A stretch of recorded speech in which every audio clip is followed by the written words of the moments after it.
આપણી થીમ નું નામ શું છે?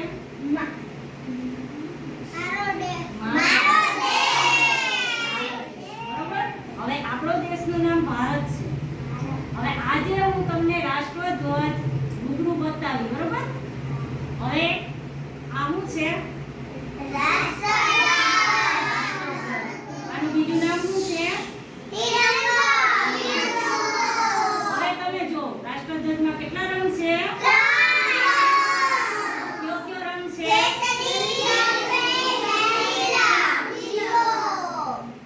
હવે લીલો રંગ શું કહેવા માંગે? પછી સફેદ રંગ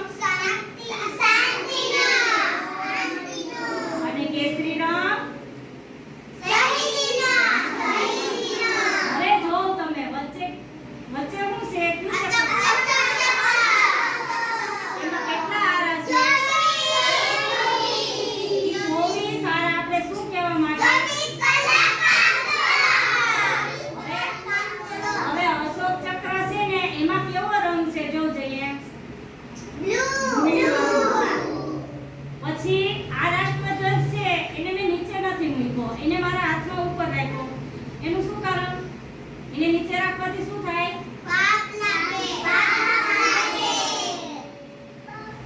આપણા રાષ્ટ્રધ્વજનું શું થાય? અપમાન થાય. હંમેશા આપણા રાષ્ટ્રધ્વજને આપણે સન્માન આપવું પડે અને રાષ્ટ્રધ્વજને કોઈ દિવસ નીચે રાખવાનો નથી. કારણ કે નીચે પડે આપણો રાષ્ટ્રધ્વજ તો ઈ આપણા રાષ્ટ્રધ્વજનું અપમાન થયું ગણાય. એટલે હંમેશને ઊંચો જ રાખવાનો, નીચે મૂકવાનો નહીં. અને રાષ્ટ્રધ્વજ છે ઈ આપણા દેશનો રાષ્ટ્રીય ધ્વજ છે. એટલે એને ત્રિરંગો કહેવામાં આવે છે. અને ત્રિરંગો એટલા માટે કહેવામાં આવે છે કે એમાં 3 રંગ છે. એટલે હંમેશા રાષ્ટ્રધ્વજને આપણે ઉપર રાખવાનો છે. પછી રાષ્ટ્રધ્વજને આપણે જમણા આપીએ.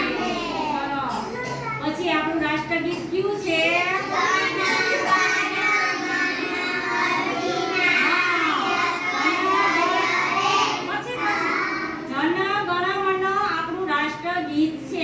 હવે રાષ્ટ્રગીત આપણે બધાએ અત્યારે ગાવાનું છે. તો પહેલા એકી સાથે બધા ઊભા થઈ જાય પોતપોતાની જગ્યાએ. હંમેશા રાષ્ટ્રધ્વજને રાષ્ટ્રગીત આપણું ઊભા થઈને બોલવાનું છે. બધાએ જમણા હાથે સલામી આપે. જમણા હાથે, જમણો હાથ આ સાઈડ. જમણા હાથે સલામી આપવાની છે. હવે આપણે રાષ્ટ્રગીત ગાવાનું છે.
હવે નીચે બેસી જાઓ બધા.